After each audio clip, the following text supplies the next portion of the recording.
There she blows, Captain. The Object 2 Mother Humping 60. Tier 10. Campaign reward tank. And it's mine! After many years of blood, sweat and tears and about 14 seconds of using orders, this tank is finally mine. But with everything that is good comes something bad, and that is the map. That's Paris! Why wouldn't it be Paris? With the enemy team being 9 heavy tanks and my team consisting of 10 heavy tanks, you know where this fight is going to happen, and you know that it's going to be a difficult fight, and you know that it's going to be dumb. But from the very second that I started playing this tank, I realized this is a T10 at tier 10. It's a tier 9 T10 with slightly upgraded armor, slightly upgraded engine, slightly upgraded gun at tier 10. And you know I love my T10, but there's one thing about the 260 that I did not expect. Like, I know that the gun handling was not good. It's Soviet, it's a heavy tank, and okay, it's 440 Alpha, which I adore, but it's gonna be severely mediocre. Now, it's the traverse speed. The 260, as fast as it might be in a straight line, does not like to do anything else but going in a straight line. It's not 268 version 4 levels of terrible, but turning is slower than I thought. And like I said, the gun is positively Soviet. You have to aim if you want to snipe, or just not aim at all and hope that you have the luck of the KV-2 on your side. But no, I always thought that the 60 was better than I thought it was. It is one of those cases where you don't get the tank, right? You never expect to get the tank because it just seems too good, too difficult for you to get. And then when you do finally get it, you were too overhyped. You thought too much of it. You thought it was going to be so much better than it actually was. And don't get me wrong, I love having the 260. But I have to get used to the fact that it is not terribly overpowered and that it is not literally the best tank in World of Tanks. It's a good tank. It's just not the best. No, the best is the 268 version 4, which everyone can get. Which is good, because then, you know, not only the best of the best will have it, but at the same time, everyone can get it, and it is terribly overpowered. And seeing as the 268 version 4 is the top of the tree this month, I expect the matchmaking to slowly get flooded with it. I expected it to start yesterday. Wait, today is not Wednesday for you. Tuesday, when the 1st of May happened, but instead, it was pretty calm. Oh, so I've heard, because not everyone bought it yet. So the more the month progresses, the more people buy it, the more people get it, the more the matchmaking gets flooded by it. I am on a break of all the tanks, by the way, because the marathon for the Regretto and trying to non-stop play medium tanks to get to 260 has burnt me out of all the tanks for a bit, but I'll be back maybe in a week, maybe 2. Depends. Maybe I just don't want to play this entire month. Top tier, the 268 version 4 will, like, obviously destroy the matchmaking for quite some time. So tier 8, 9, and 10 is broken. Then for some reason Wargaming decided they wanted to put the Panzer B2 on sale, so tier 2, 3, and 4 are broken. No, not tier 2. Tier 3 and 4 are broken, which leaves tier 1 and 2, and 5, 6, and 7. The Cromwell Berlin is also on sale, so that might actually flood the matchmaking a bit as well. So tier 1 and 2 are safe. Also, I'm recording this on Wednesday and editing this on Wednesday, so what I say might be outdated by the time this video gets out, but who knows. I am ramming the butt of the Super Conqueror. Yes, I want to use him as cover for people that sit on that corner, which will eventually not even work that well for me. But I have noticed something about the 260. It has 440 Alpha, right? It shares that with the IS-4 and the 113. It has higher DPM than the IS-4, but lower DPM than the 113. So this is not a DPM monster. This tank is only good in straight lines, like I said. It's fast in straight lines. It has a punchy gun, but not the best DPM. Wargaming actually made a balanced tier 10 heavy tank for the Soviets. The i7 is relatively, like, well balanced. The 260 is relatively well balanced. The IS-4 is, for some people, they say it's underpowered because the DPM is lacking. It's not the fastest. The armor is good, but it has a rooftop weak spot. So, Wargaming does know how to balance tanks. The 260 is good, but it is not overpowered. Unless you're like a super unicum, you know exactly what you're doing, and you see every situation. The DPM of the 260 is literally in the middle of all the tier 10 heavy tanks. the top is a T57 heavy with 3k DPM. After that you get the Chieftain, which still has to come out, Wargaming. FE215B, Super Conqueror. And at the bottom you get the Panzer 7, the Type 5 heavy with the 600 Alpha gun, the AMX M454, the I-7. The 260 is literally in the middle of it all. So it's not like, holy shit, just fire a shot every 2.5 seconds. No, nothing like that. And I am running this tank with Rammer Vent's third stab, I do believe, to counter that horrible gun handling. And Brothers in Arms. I have Brothers in Arms on my crew. And I have 9.5 second reload for 430 Alpha. That is decidedly average. Especially when you realize that if you have a 113 with Rammer Vents and Brothers in Arms, it gets 8.3 seconds reload. 113 will just outshit the 260 every single day of the week. What will 113 is terrible dispersion and terrible aim time? Yeah, I'm saying DPM, not gun handling. The 260 is better gun handling than the 113, I agree.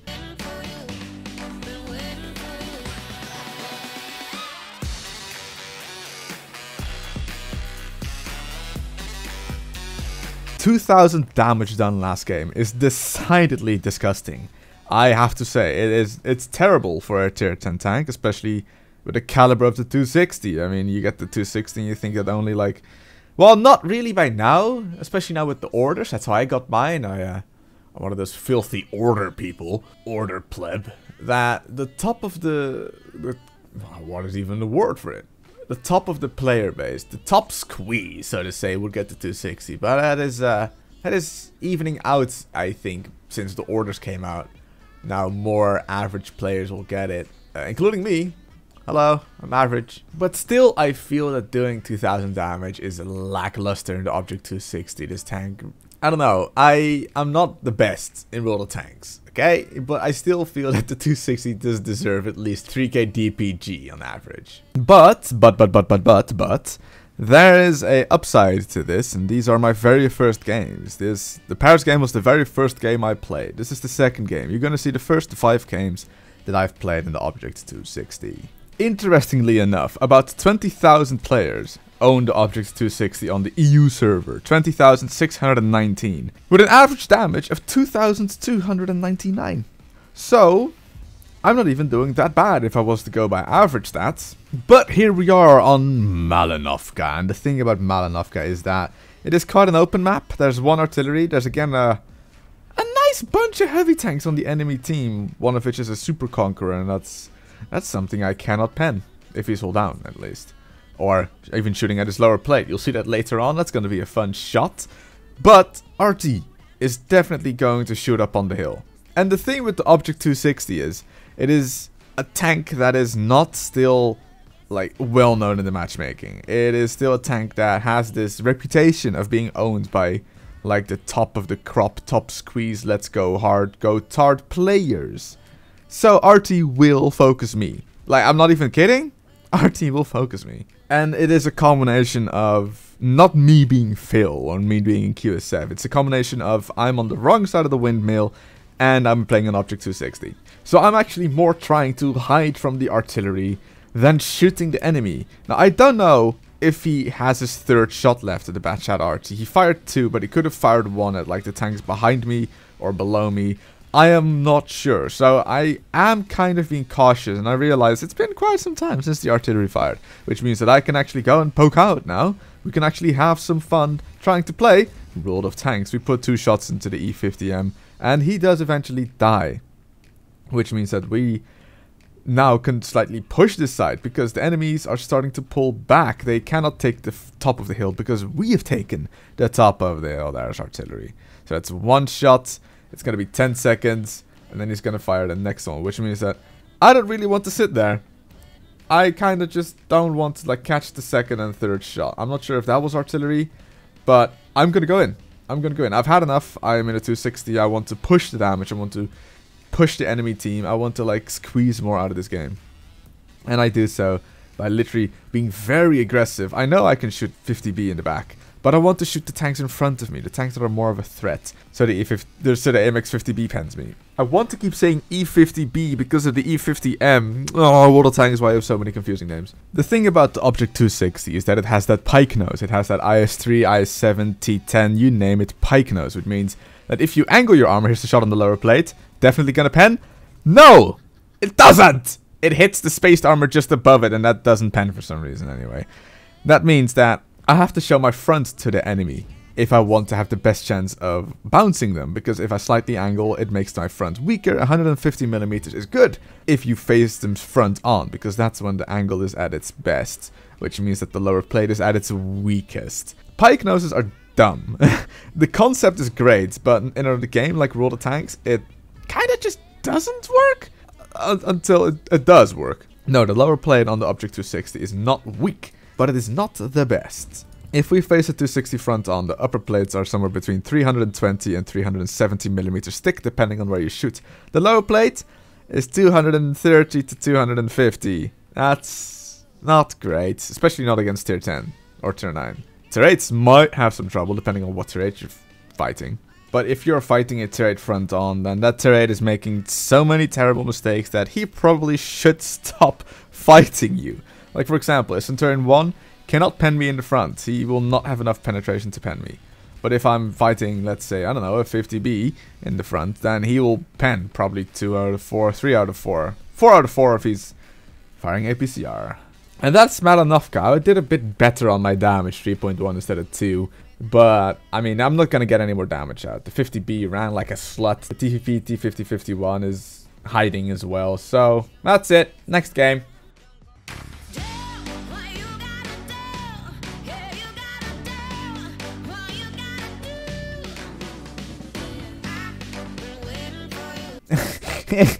Feeling your recent credits because you didn't buy big consumables. Yeah, I know. I forgot to buy them last time. The equipment was on sale. Or consumables even. But I'll think about it next time, I swear. I also forgot the time before that. Like, there's 2 consumable sales that I've just completely forgotten to buy big repair kits. I'm so dumb. Anyway, the Centurion Action 10 was like, I'll take the middle, friends. I'll do it for the team. And then the team was like, okay, bye. So we kill him. And that is something I can do with the Object 260. I can keep up with medium tanks as long as it is a straight line. The 705A is just sitting there side-scraping me while he's out in the open for artillery and any medium tank that maybe wants to decide to poke up through the middle. But he can just do that. Artillery slams him with AHE for 105 damage. I slam him with HE for about 105 damage. So the 705A finally pulls back, which means that I have a bit more free roam in doing what I want.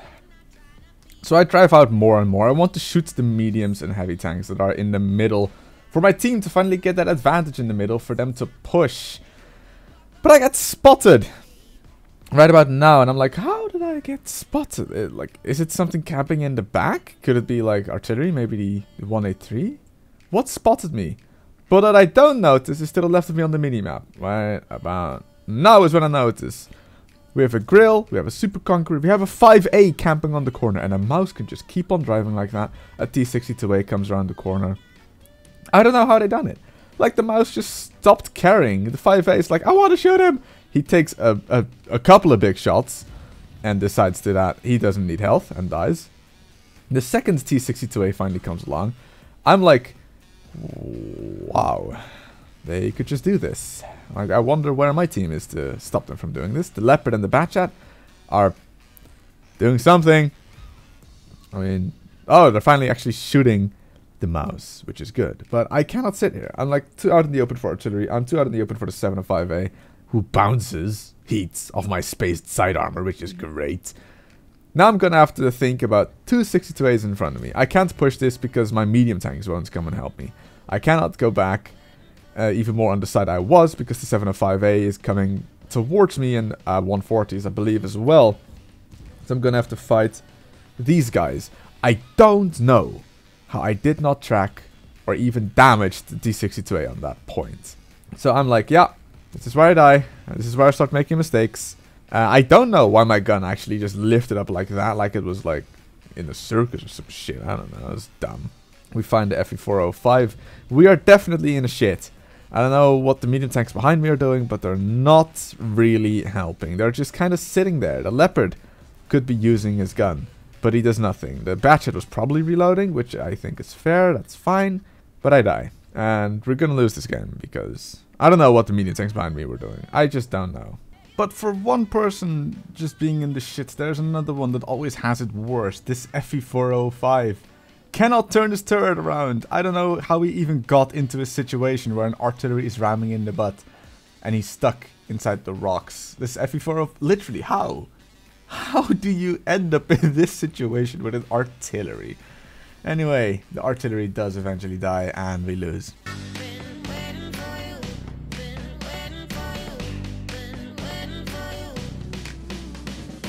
Oh, the irony that the game that I lose, I gain credits. The first two games I win, I lose credits. The game that I lose, I make credits. It's because I didn't use any of my consumables. Yeah, I just accepted death and was like, yep, this is how I die.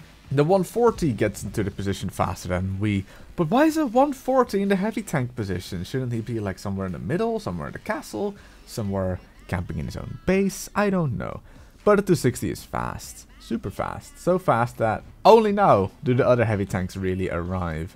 We bounce a shot off the WZ and he bounces off of us. Equal trade opportunity is something I agree on. If I'm honest, I don't really know what to say. It is Redshire. It's the standard Redshire corner fight. It is, we show our sides until someone dies faster than the other one. We either get pushed or we do the pushing. It's water tanks. It's...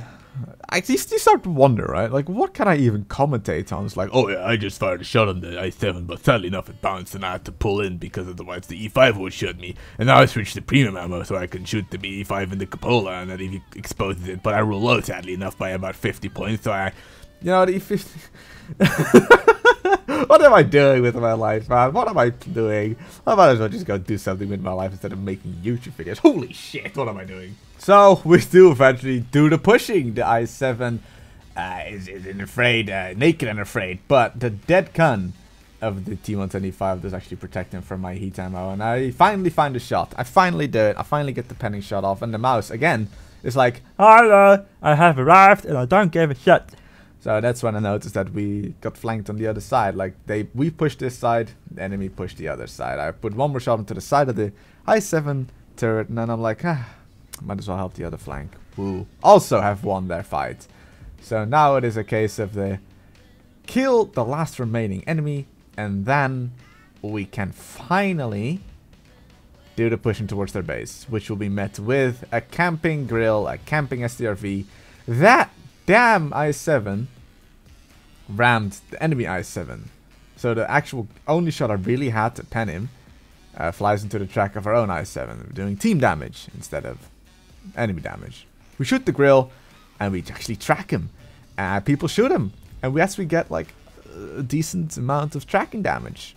Plus our own damage. So that's good. That's shitty for the grill, but good for us. The STRV does what STRVs do and he pulls back. And we're gonna see more of him later on. I don't want to fap about in the back waiting for my heavy tanks to finally decide they also should push. So I make the calculated decision, but am I bad at math, to go push this Kran van. And I'm like, yeah, he won't focus me, he won't notice me. Oh shit, he's seen me. I bounced the first shot on the side of his hull. I don't even know, it probably flew high and hit his turret. He puns 2 shots, the STRV is there as well to shit on my parade.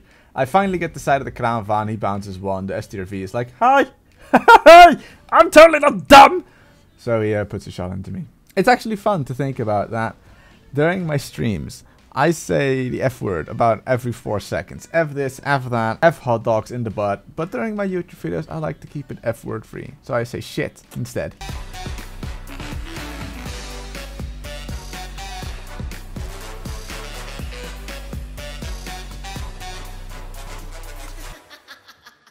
For the last game of today, we find ourselves in the sands of Halluf.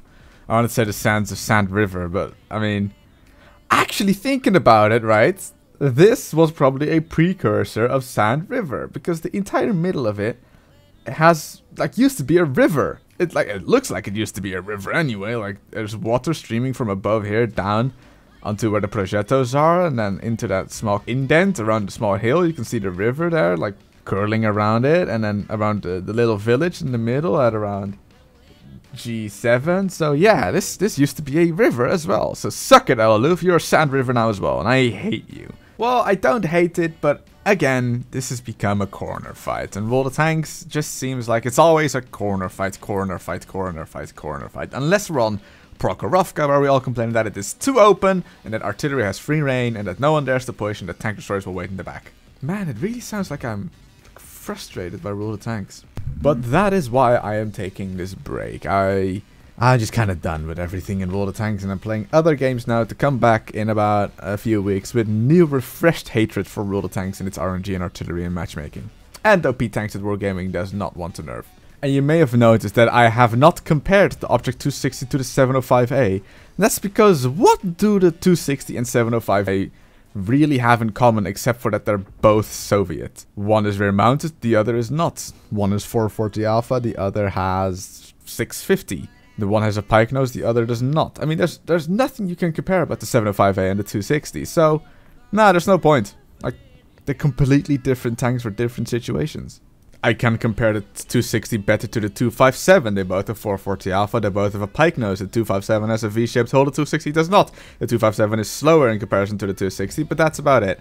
So there you go. The 260 is literally a slightly above average tier 10 Soviet heavy tank that compares better to the IS-7 and the IS-4 than the 705A. Like, it could have well easily been a Tech 3 heavy tank. And I'm not even kidding. And then, in the future, we can also compare it to the Object 277 that will come after the T10. And that's going to be an interesting one, because I'm actually quite interested in the Object 277. And then there's the Object 777 version 2 that Wargaming still has done nothing with. The 705A finally decided that it is time to drive out, drop out on the move, and kill me, and I roll low on my last shot. And we eventually do win this game.